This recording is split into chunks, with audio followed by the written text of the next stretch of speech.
Hello, welcome to our webinar on 1890 land-grant partnerships to enhance food farming systems, rural prosperity, and economic sustainability. Brought to you by CFAIR, the Council on Food, Agricultural, and Resource Economics. My name is Jane Kolodinsky, and I am the CFAIR Program Chair. It is my pleasure to be moderating today's webinar. It is CFAIR's mission to translate high-level research and knowledge to a diverse audience that includes policymakers, elected officials, and federal administrators. When we demonstrate the value of the profession to these groups, the Council increases public appreciation for research, extension, outreach, and academic programs in agricultural and applied economics.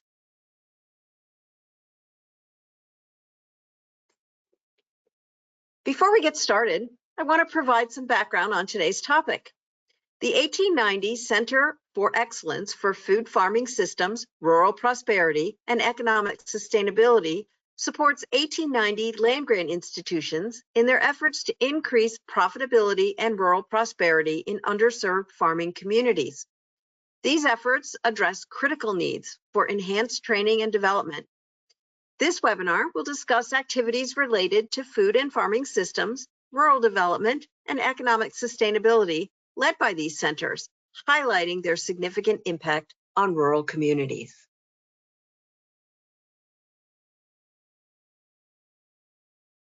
CFAIR has assembled a panel of experts to discuss their work, starting with Raymond Changay.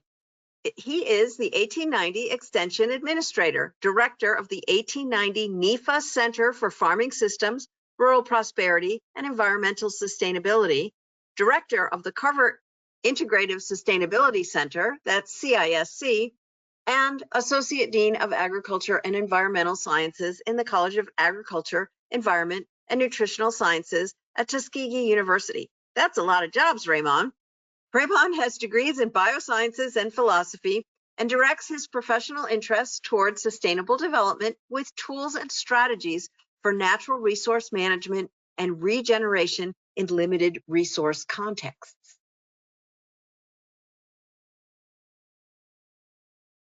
Nadine Jackson is a grants manager and an entrepreneur. She serves as a principal investigator on the Center of Excellence for the 1890 Center of Excellence for Food Farming Systems, Rural Prosperity, and Economic Sustainability, the Thrust 5 team. This team focuses on integrated environmental, economic, and social collaboration. She has 10 years of experience in proposal, project development, implementation, data tracking, reporting of work conducted with farmers and ranchers throughout communities in Virginia.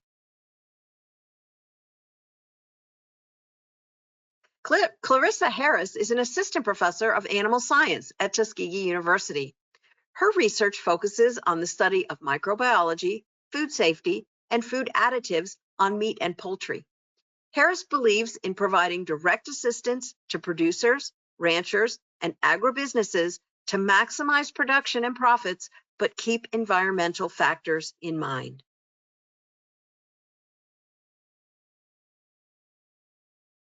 Before we start, we wanted to explain how to ask questions during the webinar to make sure that you, the audience, knows how to engage with us.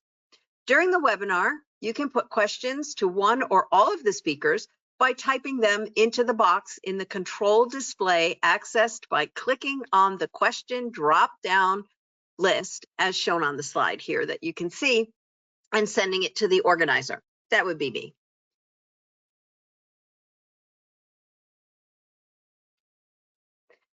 Now I'll hand the webinar over to Raymond, who will start us off. Welcome, Raymond. Thank you, Jane. Thank you everyone for coming to participate in this discussion. I am Raymond Changay, as mentioned, and I'm the director of the Center for Farming and Food Systems, Rural Prosperity and Economic/Environmental Sustainability, and that is hosted by Tuskegee University.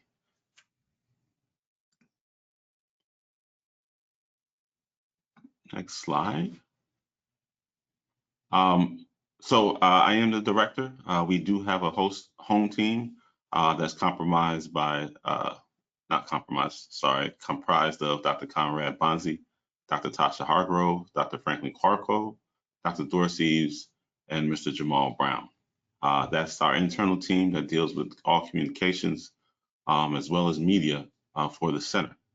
Then we have our co-PIs teams that lead our thrust areas, which is Vonda Richardson from Florida A&M University, Terry Gibson, formerly of Langston University, James Bukenya of Alabama A&M University, John Clendaniel of Delaware State University, and Kathleen Liang of North Carolina A&T State University. I did want to take this time to shout out our founding director, Dr. Walter A. Hill, who's now Dean Emeritus at Tuskegee University, and also our ongoing partnership with the 1890 University Foundation, which has been a great supporter throughout the entire life of this center. Next slide, please.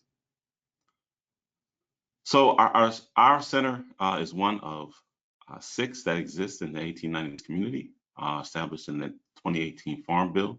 We'll talk a little bit about that later, but we're very unique in our current structure, as we have all 19 institutions participating in 5 areas of focus. So you'll see all of the 1890 universities that are listed on the right side, and our 5 primary areas of focus on the left side. Those of you in the Central State family, I'm sorry. This was the original list that we had, but Central State did end up joining our value-added technology and marketing group. So shout out to our Central State family as well. Next slide, please. So our primary strategy in organizing was to separate ourselves into 5 primary thrust areas. Thrust area 1 was led by Vonda Richardson, and that was on farm commodities, processes, and systems.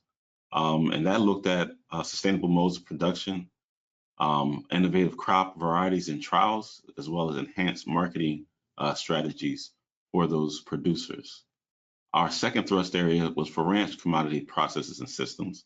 And this team looked at mixed animal and crop systems, specifically at small ruminants, as well as beef cattle, and also pasture management for limited resource producers. Our third thrust area is forest commodities, processes, and systems, where they looked at ecological models of restoration, agroforestry, landowner surveys, as well as heirs property. Our fourth area is value-added systems and technology that focus primarily on post-harvest technology, including organic production, as well as enhanced marketing techniques, sensor technology, mapping, and GIS, or geographic informational systems. And our fifth thrust area is integrated environmental, economic, and social impacts. This group is extremely integrative and actually had a bit of their hand in all of the groups, but they focused on data collection, data processing, and data delivery and decision making for those producers that we work with. Next slide, please. So the goals of the center and of each of the thrust area teams, you'll see the land grant mission reflected very well in these goals. The first is adaptive research and technology assessment for development of new processes and techniques in the field. The second is to enhance cooperative extension delivery and programming across the target areas for all the participating land grant universities. Our third goal is to increase education opportunities for future small limited resource producers, as well as agricultural specialists. So we were looking at the future of farming, as well as the future of extension in our student education and programming. Our fourth is to collaborate with USDA, as well as private sectors in the communities that we work to identify market opportunities, as well as provide easy or more enhanced access to capital and resources for those communities, producers, and municipalities. And the last goal is to emphasize rural prosperity and economic sustainability. And we did this in particular by introducing housing enhancements, innovative technology, focusing on entrepreneurship and marketing and communications, as well as broadband internet access for rural communities across the Southeast. So this is the end of the introduction, but I do want to highlight that our next presenters will actually be taking a deeper dive into some of these goals, as well as the thrust areas that they were a part of. So thank you, and I will see you all at the end of the presentations. Thank you, Raymond, for your presentation and that great opening. I just want to remind everyone to send questions to the organizer using the question drop-down menu. Now we'll be hearing from Nadine. Welcome, Nadine.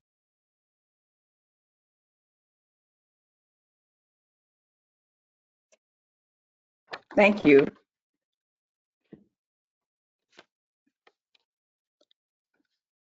My name is Nadine Jackson. I am one of the co-PIs in this project, the Thrust 5 area, which I will be highlighting today. Dr. Leon is the PI lead for our Thrust. As Raymond mentioned, in our Thrust 5, we have 5 areas, which is North Carolina A&T, South Carolina State, Southern University, Virginia State University, and West Virginia State University. The Thrust 5 project team provides cross-state, cross-institutional trainings, demonstrations, and field days to support small farmers, ranchers, landowners, and others interested groups on modern innovative methods and techniques that will help them to make informed decisions and improve their farm operations. In our collaborative efforts, we have conducted monthly meetings to share successes and challenges. We've conducted bus tours to each other's field days and conferences. And we have conducted over 200 educational workshops and trainings last year.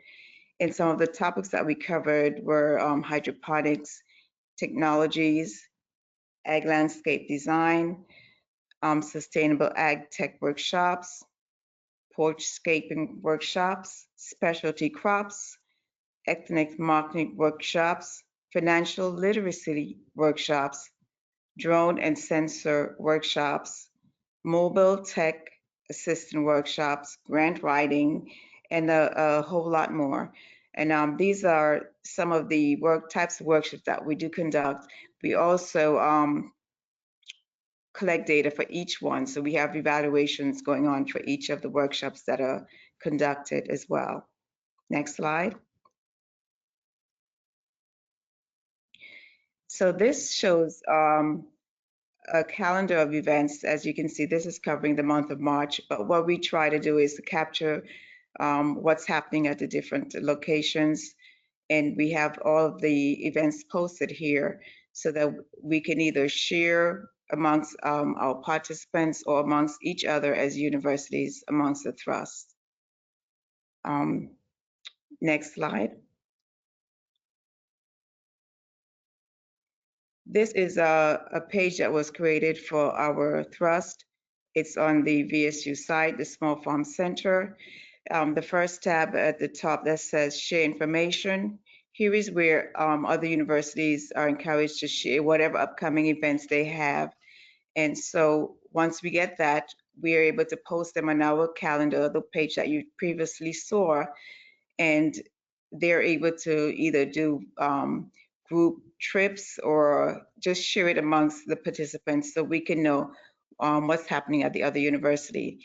Also at this site, we have a link that takes you to the 1890 Foundation Center site, Center of Excellence site, where you can learn about the history and about the other things that the other works that have been conducted in the past. Also, we have links to each of the different 1890 universities. This is the area where we encourage other universities to explore. And you know, everyone has their unique way of providing their services to our communities. And so we encourage our partners to go and explore each other's site.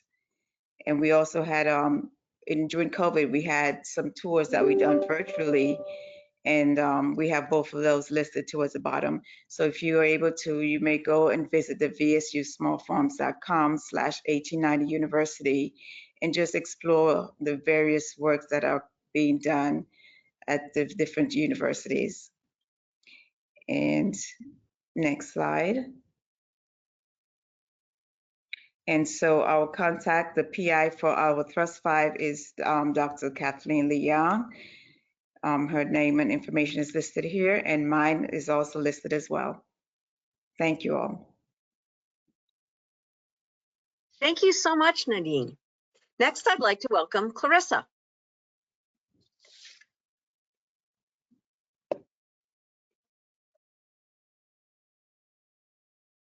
Thank you so much. I'm Clarissa Harris, and I'm at Tuskegee University as well. And today we're going to talk a little bit about workforce development in meat and poultry processing.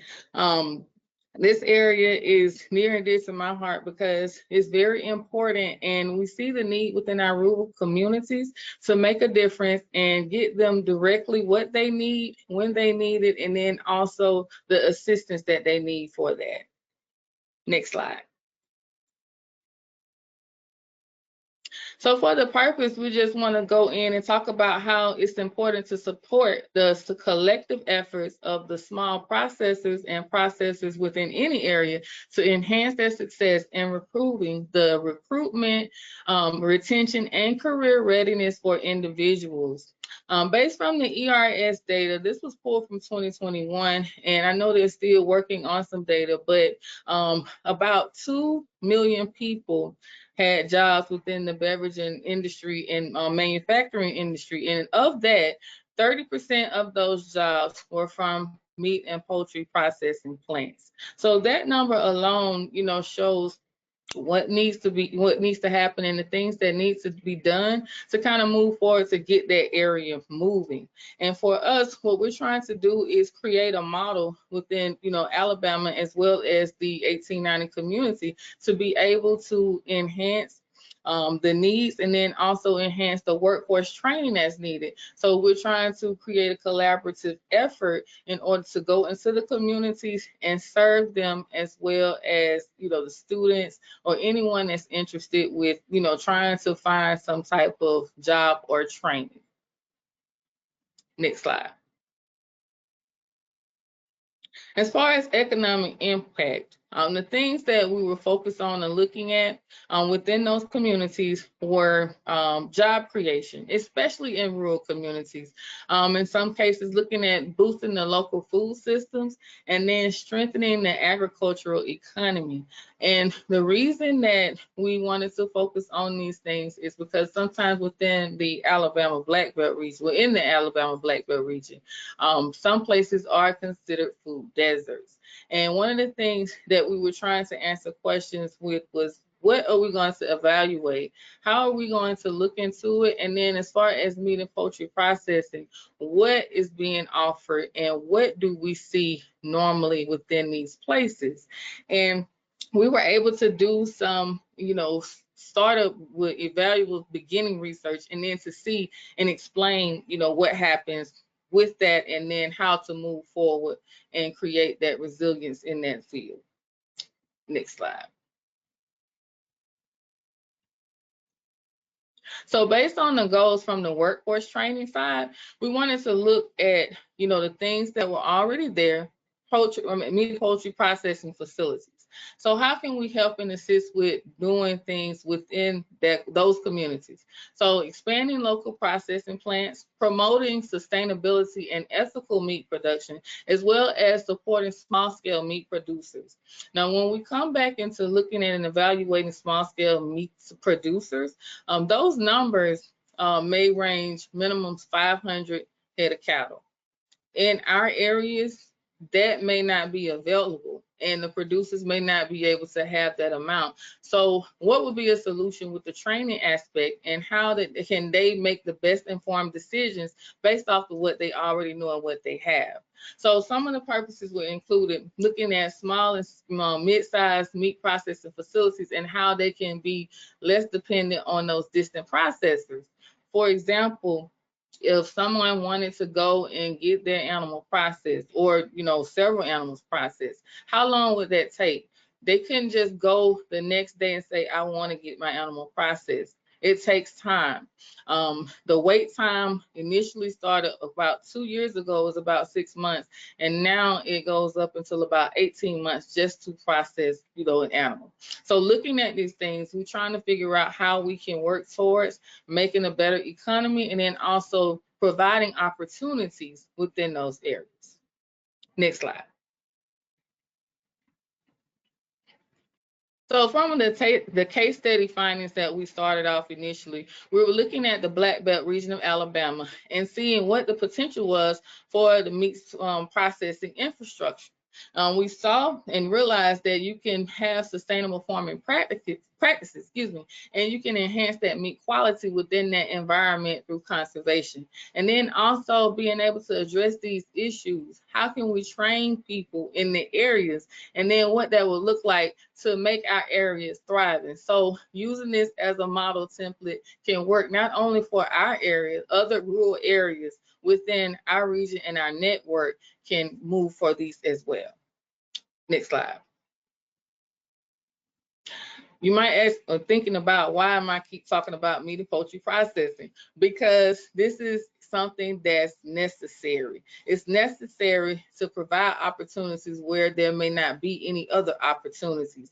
If you look at this chart, you can see we have slaughtering facilities in Alabama. We have an MPI directory. That's the Meat and Poultry Inspection Directory, and they give us those different types and the changes of when these facilities are up and how many there are. So we try to go down and see how many actually were within the region. So within the Black Belt of Alabama, there were 6 processing facilities, but outside that region, inside Alabama, there were 23.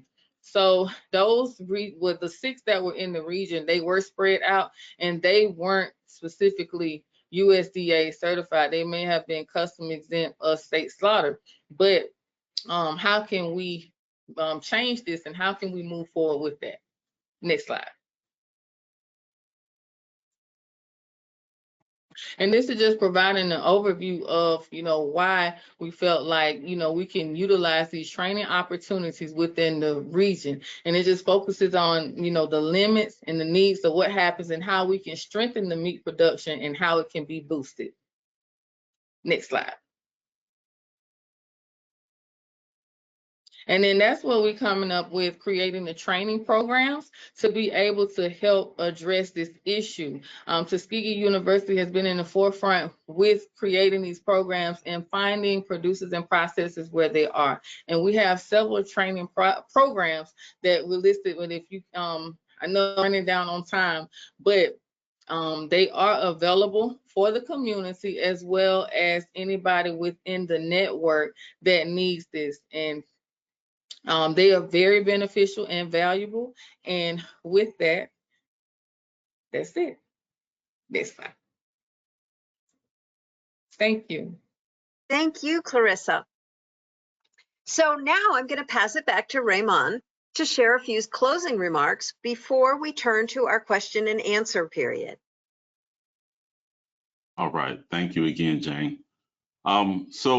Again, our center, this iteration of our center was authorized in the 2018 Farm Bill.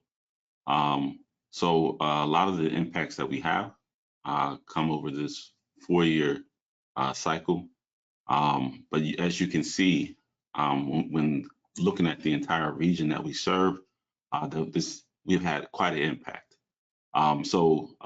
Just quickly going through these, we've had over 30,000 participants in our farm and food system programs. That's including workshops, conferences, and trainings throughout those 4 years and those 19 institutions. We have 42 new grant and cooperative agreement opportunities that were totaling over 6 million. That's a very conservative number, as it does not necessarily include the grant and agreement opportunities that our producers were able to secure following participation. But as you all heard, Dr. Harris's presentation, that was one of those opportunities that came to us as a NIFA grant, allowed us to expand the current work that we were doing in value addition, and allow us to actually integrate it with workforce development. So there's been other opportunities that have been leveraged by our partner institutions to get more access to resources to expand their programs. So there's been 33 new initiatives in rural prosperity and 28 new initiatives to support farming systems specifically. As you notice, one of our other goals was to increase public-private partnerships, and we've established over 40 of those, some of those including Microsoft, Oxfam America, Cargill, and many more. A lot of those came at the state level and local level as well. And one of the most important things too for us was looking at our future farmers and agricultural specialists, of which we've trained over 240 graduate and undergraduate students. Those include our fellowship, internship, and graduate programs. Next slide, please. Now that we were able to drill down and have some of our center investigators talk about their work, and then, you know, to show a little bit of our impact, I do want to kind of go back and kind of reverse engineer the road that got us here. So this just didn't pop up in the 2018 Farm Bill out of nowhere. So I do want to give due respect to those who actually came before us and actually led the way, led the charge in actually getting these centers adopted. So this concept was first initiated in 1990 by leaders of AEA and ARD, and those are the Association of Extension Administrators and Association of Research Directors of the 1890s community. They did it as part of the 100th anniversary of the Second Morrill Act. Their main focus at the time were on goat research and extension, international trade, small farm, and rural community development. So you'll see that thematic as we go down this journey. And then at that time, support was mainly from the home institutions. Next page, please. Then when we saw the 125th anniversary of the Second Morrill Act, there was the establishment of the 3 primary centers. And that was the Center for Motivate and Educate for Achievement, International Engagement and Development, and then the first iteration of this center, which was called the Innovation of Sustainable Small Farms, Ranchers, and Forest Land Owners. There was individual agency support to get these projects started, though it wasn't enough to keep us functional. So there was a bit of advocacy that was done on our behalf, and finally in 2018, with the Farm Bill signing, there was the authorization of 6 centers, which we'll talk about in a second, and we eventually got to $10 million appropriations across those 6 centers. Next slide, please. So we talked about those 3 initial centers, and they were transitioned into these new 2018 centers as MIA became Student Success and Workforce Development Center, which is hosted by North Carolina A&T State University. We have the CEIED program, which is the Global Food Security and Defense Center at University of Maryland Eastern Shore. And then the CISFRL Center became Farming and Food Systems, Rural Prosperity, Economic Sustainability, hosted by Tuskegee University. But then there were 3 new centers as well. We have the Nutrition, Health, Wellness, and Quality of Life Center at Southern University, Emerging Technologies at Delaware State University, and Natural Resources, Renewable Energy, and the Environment Center at Tennessee State University. Next slide, please. So moving forward, CFAIR is an amazing group, amazing organization. I think one of the things that sets it apart is its continual engagement with policymakers and policy influencers. So I did want to just start with the fact that the 1890s community is recommending for the next Farm Bill is that each of the centers are supported at $5 million per center per year, which would be a grand step for us and allow us to actually do the capacity building needed and allow us to do more of the work that you all have heard today as well as do some reaching across the centers and do some cross-center work as well. So what other things are we doing in the center? For the longest, we did all 19 institution at one time funding cycle, which has led to us seeing certain successes. But in some of the conversations that we have had as a center, we've seen that certain themes and larger themes start to come out that allow us to attack some larger problems together. So we'll be focusing in the future on larger awards that are multi-state in their execution. We also want to be more directed with our collaborations with other organization institutions. So I put some examples here.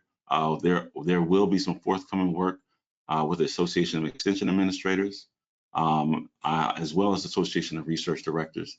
Some work has actually started with the Association of Research Directors. Thanks to the leadership of Alton Thompson there, we've already started some work in ecological resilience and adaptation to changing weather patterns in the Southeast. Also, the Southern Rural Development Council, there's some synergy there as well as Southern SARE, the Southern Sustainable Agriculture and Research Education. Those institutions and units that may be operating at other universities, such as 1862s, or other universities that do work in the same space, we're also open to some collaborations there that make sense as well. And we also want to centralize our programs for future farmers and extension specialists, centralizing our fellowship and internship programs. I do welcome you to visit the center's website there at the bottom, but also those programs you'll see also on our home university's website at CISC1881.com, where you'll be able to see some of those fellowship and internship programs in progress that are impacting not only Tuskegee University, not only 1890 universities, but students that come from other universities as well that want to learn how to become professionals in food systems. Next slide, please. And that's the end of the presentation.